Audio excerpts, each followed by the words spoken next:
తాకట్టులో ఉన్న బంగారాన్ని విడిపించి ఆ రోజు ఆన్లైన్ ధరకే కొంటుంది కొమ్మూరి గోల్డ్.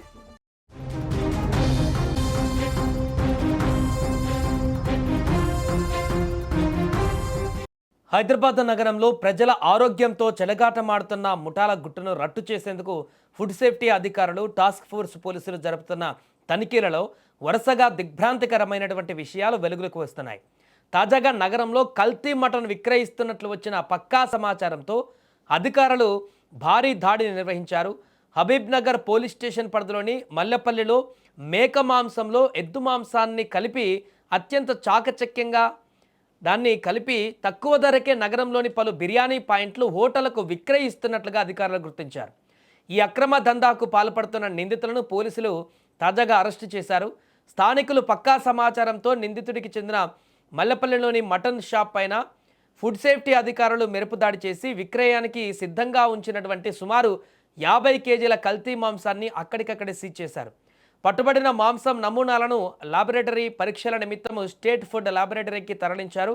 నిందితుడిపైన కఠినమైన సెక్షన్ల కింద కేసు నమోదు చేసి విచారణ జరుపుతున్నారు. కేవలం లాభార్జనే ధ్యేయంగా హోటళ్లకు ఈ కల్తీ మాంసాన్ని సరఫరా చేస్తున్నట్లు ప్రాథమిక విచారణలో తేలడంతో ఈ మాంసాన్ని కొనుగోలు చేసిన హోటళ్ల జాబితాను కూడా పోలీసులు సేకరిస్తున్నారు.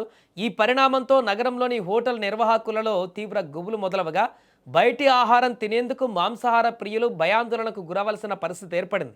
ఈ మధ్యకాలంలో వరుసగా జరుగుతున్నటువంటి తనిఖీలలో ఇప్పటికే చాలా ఫేమస్ రెస్టారెంట్లలో కూడా కిచెన్లో ఉన్నటువంటి పరిసర ప్రాంతాలను చూసి అవాక్కవ్వాల్సిన పరిస్థితి ఏర్పడింది. ఈ నేపథ్యంలో బయట ఏమైనా తినాలన్నా, రెస్టారెంట్లో ఏమైనా భుజించాలన్నా కూడా భయాందోళనకు గురి కావాల్సినటువంటి పరిస్థితి ఏర్పడింది. అలాంటి సందర్భంలో తాజాగా అసలు మనం తినేటువంటి మటన్ అది మటన్ కాదు, ఆ ప్లేస్లో ఎద్దు మాంసాన్ని మిక్సింగ్ చేసి విక్రయిస్తున్నారనేటువంటి ఒక విషయం బయటికి రావడంతో ఇప్పుడు అది ఏ హోటల్కి సప్లై చేస్తున్నారు, హైదరాబాద్లో ఉన్నటువంటి ఎన్ని రెస్టారెంట్లకు ఇలాంటి సప్లై జరుగుతుంది, మనం ఎక్కడ తిన్నా కూడా ఏ రెస్టారెంట్ తిన్నా కూడా మటన్ బిర్యానీకి సంబంధించింది అది నిజమైనటువంటి మటన్ మాంసమేనా లేక ఇలా విక్రయించినటువంటి మాంసమేనా అనేటువంటి ఒక సందేహాలు వ్యక్తం అవ్వాల్సినటువంటి పరిస్థితి ఏర్పడింది బయట భుజించేటువంటి ఆహార ప్రియులకు. ఏదేమైనా ప్రస్తుతం రెస్టారెంట్లలో కానీ ఇతర బయట భోజనం చేయాలనుకునేటువంటి వారికి, చేస్తున్న వారికి ఈ యొక్క ఘటన ఇప్పుడు తీవ్ర ఆందోళనకు గురిచేస్తుంది.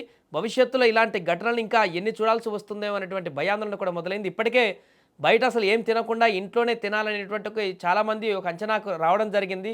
ఈ మధ్యకాలంలో వరుసగా జరుగుతున్నటువంటి దాడుల్లో వ్యక్తమవుతున్నటువంటి పరిస్థితులను చూస్తుంటే అసలు బయట ఫుడ్ తినడం కంటే ఇంట్లో ఫుడ్ తినడమే చాలా ఉత్తమం, ఎలాంటి పరిస్థితుల్లో కూడా బయట ఫుడ్ తినకుండా ఉంటేనే బెటర్ అనేటువంటి ఒక ఆలోచన దొరికి చాలామంది రావడం జరిగింది.